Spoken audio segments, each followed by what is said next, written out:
Maximum పట్టించుకోను, చేస్తూనే ఉంటాము.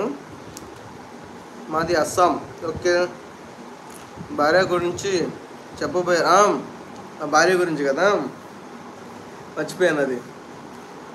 ఏంటంటే నా భార్య, మాకు మ్యారేజ్ అయిందండి. మా మ్యారేజ్ అయిన తర్వాత నాకు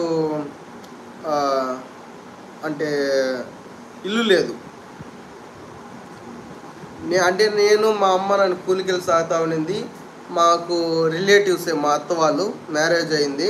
ఇల్లు లేదు, ఒక బాడిగింట్లో ఉన్నాము. బాడిగింట్లోంచి ఇంకో బాడిగింట్లో మారాము, ఇంకో బాడిగింట్లో మారాము. లాస్ట్కి ఒక ఇంట్లో వచ్చి చేరినాము. అప్పుడు చేరిన తర్వాత కూడా ఇలా రౌండ్స్ వేస్తున్నా కానీ నా భార్య నన్ను ఏ రోజు ఒక మాట అడగలేదండి.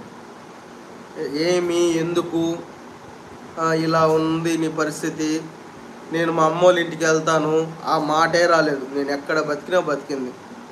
మోకాళ్ళతో బుడదలో ఉన్నాం ఒక ఇంట్లో. దాదాపు 5 సంవత్సరాలు, 3 సంవత్సరాలు చాలా ఇబ్బంది. 5 సంవత్సరాలు, 3 పెళ్ళైన తర్వాత 4 సంవత్సరాలు చాలా ఇబ్బందులు పడ్డాం. ఏ రోజు నన్ను పల్లెత్తు మాట అనలేదు. నేను ఎంతలో ఉన్నామో అంతలోనే బతికాము. బట్ ఒక్కసారి